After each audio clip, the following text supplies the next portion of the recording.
इसी रूप में। दुनि कहे यो देव है और देव कहते हैं ईस, ईस कहे पर ब्रह्म है ये पूर्ण विश्वे बीस। अब दुनिया दुनिया का यो देवता दिखे और देवता कहते हैं ऊपर से कि नहीं ये तो भगवान है। वो किसने भगवान माने हैं? विष्णु जी को देवता, और विष्णु जी कहते हैं नहीं ये तो पूर्ण ब्रह्म है, विश्वे बीस, पार ब्रह्म है, पूर्ण विश्वे बीस, इसमें कोई शक नहीं। अब फिर क्या बताते हैं? भक्ति मुक्ति ले उतरे, ओए होए, जैसे ऋग्वेद मंडल नंबर 9 सूक्त 95 के मंत्र 2 में कहा कि वो परमात्मा आके और घूमता फिरता है, चलता फिरता है, एक कवि की तरह आचरण करता हुआ। ऋग्वेद मंडल नंबर 9 सूक्त 94 के मंत्र 1 और मंडल 9 सूक्त 95 के मंत्र 2 का सारांश है कि वो परमात्मा कवियों की तरह आचरण करता है, अपने मुख से अपनी वाणी से बोल बोल के ज्ञान सुनाता है, और वो ऐसे गूढ़ मंत्रों को, गुप्त मंत्रों को प्रकट करता है। तो यहां गुप्त ज्ञान को और गुप्त मंत्रों को प्रकट करता है। जैसे कबीर साहब ने कहा कि सो हम शब्द हम जग में लाए और सार शब्द हमने गुप्त छपाए। तो सोहम शब्द आप जी को किसी भी वेद, गीता और पुराणों में नहीं मिलेगा। ये परमात्मा ने आके प्रकट किया। सार नाम अभी तक कति डिस्क्लोज नहीं कर रखा था। सोम सोम तो बहुत से लोग, ये संत भी लागे अनअधिकारी होते हुए मंत्र देते रहते हैं। ये है यो इस मंत्र को ये देने के अधिकारी भी नहीं, इस दास के अतिरिक्त विश्व में नहीं कोई। और वो सार नाम है, वो तो इनका हवा भी नहीं लगने दी दाता ने, वो दास के पास है।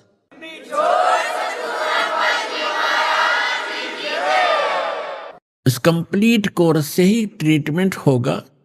तो क्या बताया है? भक्ति मुक्ति ले उतरे, लेकर अवतरित हुए। भक्ति मुक्ति ले उतरे ये मिटन तीनों ताप, मोमन के डेरा लिया ये कहे कबीरा बाप। एक मुसलमान के, मोमिन मुसलमान के घर, दुल्हे के घर वहां रहने लगे और उसको बाप, पिताजी कहते हैं, बाबा पापा कहते हैं। दुल्हे नीरू को कहते पिता कहते हैं। दूध न पीवे न अन्न बखे, नहीं पलने झूलनते, अदर अमान ध्यान में वो कमल कला फूलनते। अब गरीबदास जी कहते हैं ना दूध पीवे ना अन्न खावे, लेकिन और स्वस्थ ऐसे हैं जैसे कमल का फूल होता है। कमल कला फूलंत, कमल का फूल की एक ऐसी परमात्मा ने उसमें शक्ति दी है, ऐसा गुण दिया है कि कमल का फूल किसी सरोवर में हो और वहां कितनी स्पीड से पानी प्रवेश हो जा और वो साथ की साथ बढ़ता चला जाता है। चाहे कितना बढ़ जा, कितना ऊंचा, वो साथ बढ़ता चला जाएगा, उसको ऊपर ऊपर पहुंच रहेगा, ऊपरली सतह पर। तो गरीबदास जी कहते हैं परमात्मा ना दूध पीवे ना अन्न खावे और फिर भी स्वस्थ ऐसे न फूल रहा शरीर, जैसे स्वस्थ हो जैसे बच्चा प्रतिदिन किलो दूध पीता हो, 1 किलोग्राम, इतना स्वस्थ शरीर। अब जब नीमा ने देखा कि, नीरू ने भी देखा कि ये बालक कुछ खा रहा नहीं, पी रहा नहीं, 1 दिन बीता, 2 दिन बीते, 4 दिन बीते, 10 दिन, 20 दिन और 25वें दिन कति चिंतित हो गए वो। और नीमा ने तो यहां तक ठान ली कि हे भगवान शिव, या तो आपने देना नहीं था और परमात्मा दे दिया तो ले रहे हो। अब मैं जीऊं नहीं, इस बच्चे के साथ मरूंगी, अब मैं जी नहीं सकती, इसमें मेरा इतना मोह बन गया, इतनी ममता बन गई है। यह फाइनल फैसला कर लिया था। और अंतर्यामी सामने बालक रूप में लेटे हुए थे, उनको पता था कि आज या बुढ़िया पक्की मरेगी। मैं तो मरूं नहीं, क्यों ये कह रही है कि बालक मरेगा तो मैं भी मरूंगी, पर यह चिंता चिंता में मर लेगी। मैं तो मरूं नहीं पर यह अवश्य मर जाएगी। इसलिए परमात्मा ने कहते हैं करे करावे साइया, मन में लहर उठा, दादू सिरदर जीव के वो आप बगल हो जा। अब परमात्मा ने रिमोट दबाया, भगवान शंकर का शिवमंडल शिवपुरी में बैठे अपने लोक में, एकदम कसक हुई कि मुझे किसने पुकारा है। बेशक वो मुसलमान बन गए थे, लेकिन अपनी आराधना और अपनी अर्जी भगवान शंकर को ही लगाया करते थे। वैसे तो पुण्यात्माओं धीरे धीरे ज्ञान की रोशनी होगी, ये पूरा मुसलमान धर्म ही इस शंकर भगवान का पुजारी है, पर ये उसको समझ नहीं पा रहे। और जो इनका जो कुरान शरीफ का ज्ञान दाता है वो है ये काल ज्योत निरंजन।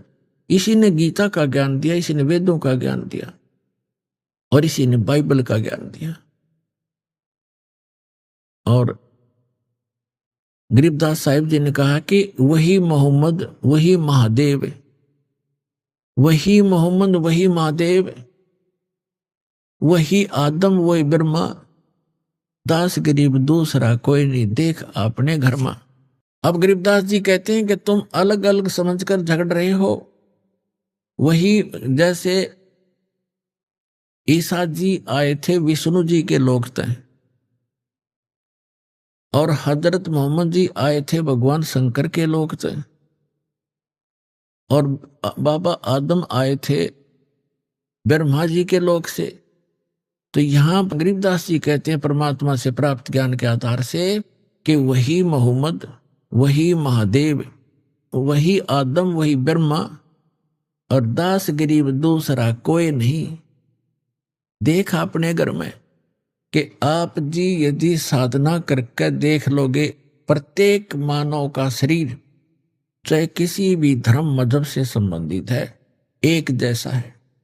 उसके अंदर कमल भी एक जैसे हमारे रीढ़ की हड्डी है, जो जिसको बैकबोन बोलते हैं, पीछे की जो हड्डी है बैकबोन पिछले की, इसके अंदर की साइड में जैसे बहुत ऐसा स्थान है जिस पर छोटी छोटी सी ऐसे नाभि कमल, नीचे मूल कमल, गुदा से 2 उंगल ऊपर अंदर की तरफ, और उससे 2 उंगल ऊपर लगभग स्वाद कमल है ब्रह्मा जी। जिस मूल कमल में गणेश जी का निवास है, यानी गणेश जी का चैनल समझ लो कि गणेश जी के लोक में जो भी क्रियाएं हो रही हैं आप इस अपने मूल कमल में देख सकते हो। जब आपका कनेक्शन जुड़ जाएगा, सारी डैश डैश लग जाएंगी, ये दास लगा देगा सारी, और फिर आपके वो चैनल चालू हो जाएंगे। ये तो एक टीवी है शरीर, इसके अंदर चैनल हैं, और जौन सा भी चैनल आप ऑन करोगे, चलाना चाहोगे तो वही चलेगा। तो इस प्रकार इसके अंदर सब चैनल हैं। फिर ना भी चैनल है, ना भी कमल। जो मूल कमल है वो गणेश जी के लोक में जो कुछ भी हो रहा है मूल कमल पर देखा जा सकता है उस। और फिर ब्रह्मा कमल है, स्वाद चक्र है, जिसमें ब्रह्मा जी का अधिपत्य है। ये ब्रह्मा जी के लोक में जो क्रियाएं हो रही है इस चैनल्स के माध्यम से दिखाई देती है, स्वाद चक्र बोलने से। फिर नाभि चक्र है, नाभि कमल चक्र, कमल दल, नाभि कमल, उसके अंदर विष्णु जी के लोक में जो हो रही है क्रियाएं, उसका जब ऑन हो जाएगा, इस मंत्रों से हो जाएगा। जो मंत्र हम आपको देते हैं प्रथम मंत्र, इसमें बीच के जो 5 नाम हैं, इनसे आपके 5 कमल ऑन हो जाएंगे।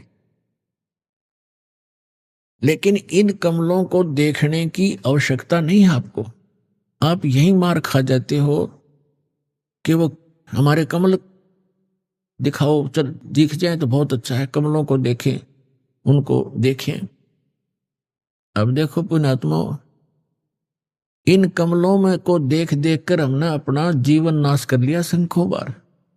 ये ऋषि लोग कौन थे? ये साधना और अभ्यस्त, ये जो समाधिस्थ हो जाते थे 1000 वर्ष तक, फिर क्या मिला उनको? ये क्या होता है कि किसी भी कमल में आपकी सुरती लगी, वो ऑन हो गया तो उसके अंदर आपकी सुरती पहुंच जाएगी बहुत दूर तक, और उस लोक में प्रवेश कर जाएगी। वहां आप जो देखोगे नजारे, जैसे बालक किसी मेले में चला जा, कहीं कोई रीछ नचा रहा है, कोई कहीं पर गा रहा है, कोई भालू, कोई बंदर नचा रहा है, कोई कहीं कुश्ती हो रही है, कहीं कोई गाने गा रहा है, कोई ऐसे ऐसे डुगडुगियां बजा रहा है। तो वो बालक उस मेले में चला गया तो फिर उस मेले में बिचल जाएगा, उसको पता नहीं चलेगा, पिता जागा बिछुड़। तो ऐसे आप बच्चे हो, इस जिस भी कमल में वो ऋषि प्रवेश कर जाता था हजारों वर्षों, तो वो बहुत लंबे क्षेत्र हैं ये, उनमें कहीं नाच देख रहा है, वहां अप्सराओं के, कहीं झरने में नहा रहा है, जैसे सपना हो जाता है ना समाधि में, ऐसे चलता है फिर वो। और जब वो वापस आता है तो फिर वो इतना उसका शरीर जीर्ण शीर्ण हो लेता है, उसमें एक दो सिद्धि आ जाती है, उसके वचन से कोई ऐसी घटना घट जाती है, जनता पीछे लग जाती है, वो प्रभु पाक जाता है, फिर गधा बन जाता है। तो काल ने हमारी यहां ऐसे अक्ल मार रखी है। तो ये सब कुछ आपका हो जाएगा, लेकिन इसमें घुसने की आवश्यकता नहीं। जैसे हमने अपनी मंजिल पर पहुंचना है और रास्ते में कहीं कोई कुछ भी हो रहा है, कोई सर्कस है, कोई कुछ और है, कुछ, और चलते चलते आप उसकी टिकट लेकर उसमें बढ़ गए सर्कस में, और जाना था अपने विदेश, इतना वो हवाई जहाज निकल जाएगा, वो रह गया वहीं का वही। तो आप जी ने जो उद्देश्य है वो टारगेट नहीं भूलना, लेकिन इन कमलों से जो हमने लाभ लेना है वो हम साथ लेते चलेंगे। तो जो दास आपको बताना चाह रहा है, ये कमल है हमारे अंदर। तो कहने का भाव ये, इसी प्रकार हृदय कमल है जिसमें भगवान शंकर के लोक की सारी प्रक्रिया इस चैनल पर दिखाई देंगी। यहाँ कंठ कमल है, इसके पीछे ये रीढ़ की हड्डी के अंदर की साइड में जहां से ये बैंड होती है, यहां पर इस दुर्गा का कमल है, अष्ट कमल दल यहां पर है, ये 16 कमल का है, 16 पंखड़ियों का कमल है, इसको जो है ना ये 5वां कमल है, इसको कंठ कमल कहते हैं, अष्ट कमल नहीं।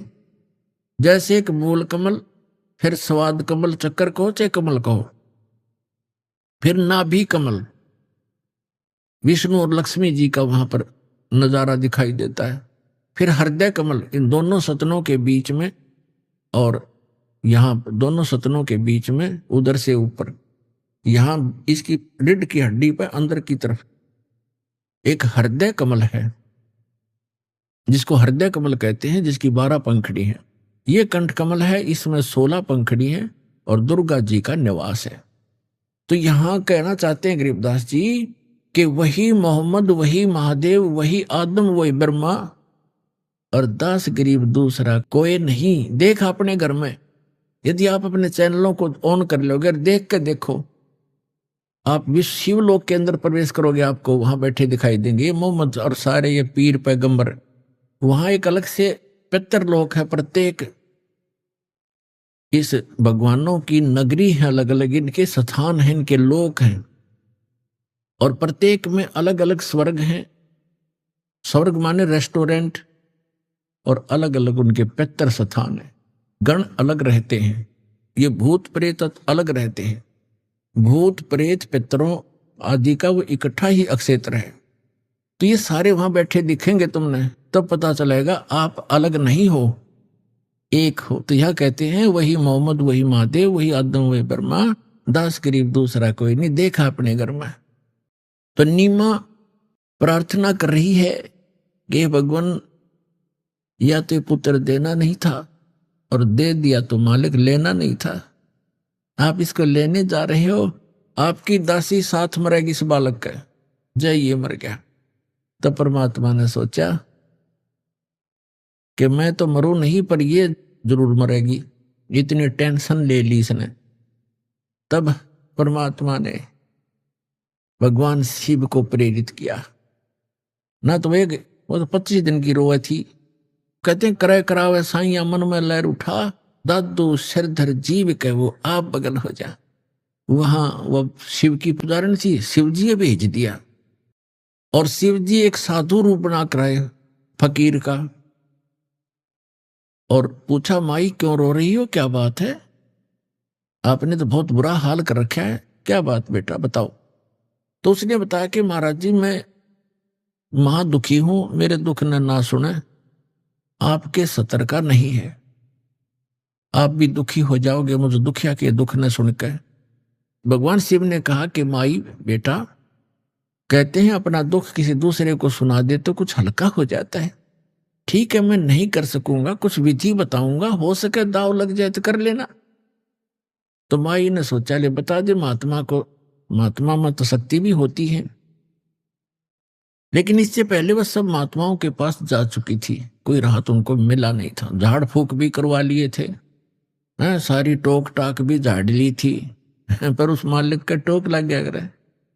कोई जंतर मंतर हो सकता था, पर हम ऐसे बच्चे हैं ज्ञान में। तब उस नीमा ने सारी कहानी बताई कि मैं निसंतान थी महाराज। एक दिन मैंने हृदय से अपने भगवान शिव को याद किया था और कमल के फूल पर एक सरोवर के अंदर मुझे ये अनमोल रत्न उन्होंने मुझे दिया था। और अब ये 25 दिन का हो गया, इस ना भोजन खाता है ना दूध पीता है। अब ये मृत्यु को प्राप्त होने वाला है। और परमात्मा ऐसे स्वस्थ जैसे कमल कला फूलंत, कमल की तरह फूल रहे हैं, फल फूल रहे, बड़े शरीर स्वस्थ हो रहा है, मैच्योर से हो रहे हैं। जैसे नवजात शिशु से थोड़ा बड़ा शरीर हो गया लेटे लेटे का। तो कहते हैं परमात्मा स्वस्थ है, फिर भी वो सोच रही है कि ये मरेगा, क्यों खाता है नहीं तो मरेगा बच्चा।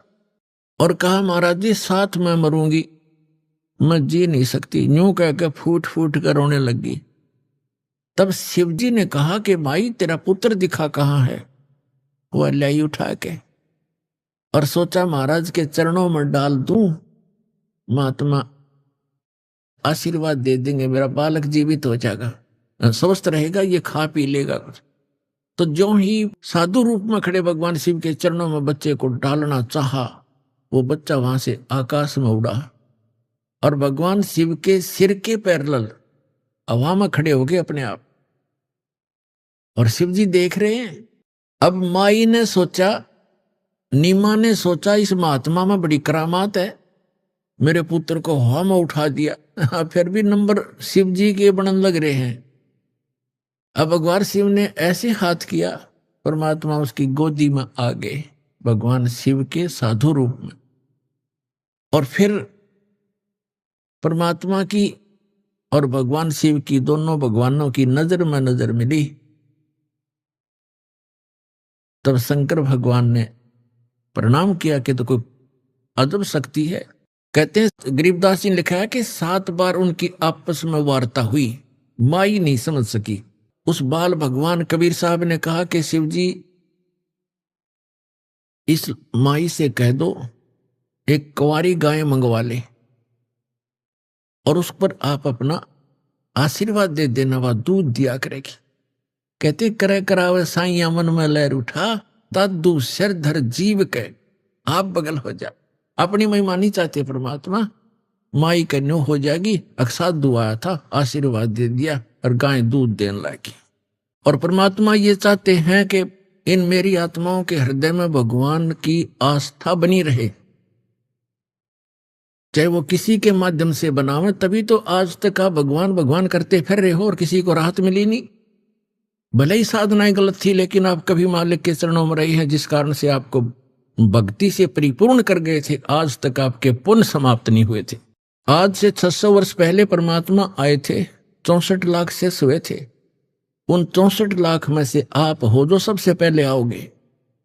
और आपको इतना भक्ति और आशीर्वाद से आपका पोषण कर गए थे आत्मा का, इतना आपके पुण्य संग्रह करवा गए थे कि आप जी के जन्म होते आ रहे मनुष्य के।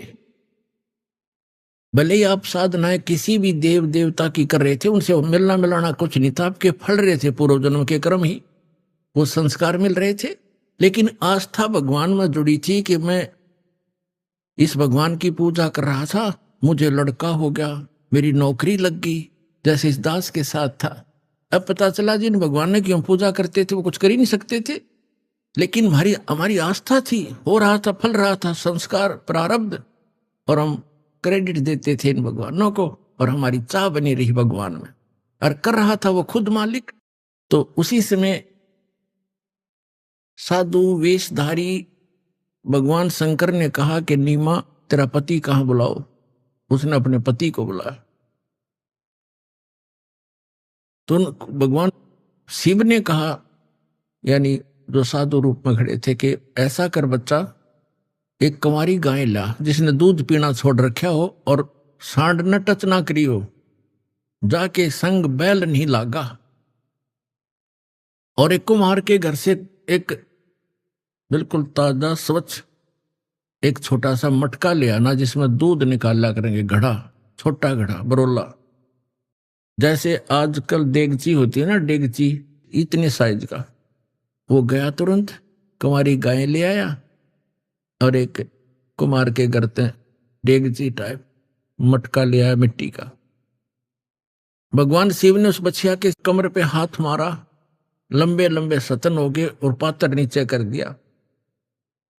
वो एकदम भर गया, अपने आप सतनों से दूध निकलना शुरू हो गया और वो पात्र भर गया, अपने आप बंद हो गया फिर। और परमात्मा ने वो दूध पिया। तब उस माई को विश्वास हुआ कि अभी वो मरे नहीं, और महात्मा के चरण छुए, सो नमस्कार करे, आप तो सचमुच भगवान आ गए। इस प्रकार परमात्मा ने दूध पिया। अपने आत्माओं देखो, सबसे पहले हमने भगवान पहचानना है। अब हम सबसे पहले परमात्मा की पहचान करेंगे, तब हमारे हृदय में आस्था बनेगी। हु इज गॉड, परमात्मा कौन है। अभी आपने सुने संत रामपाल जी महाराज के मंगल प्रवचन। आइए अब सुनते हैं संत रामपाल जी महाराज से नाम दीक्षा लेकर सतभक्ति करके अद्भुत लाभ प्राप्त करने वाले अनुयायियों के विचार।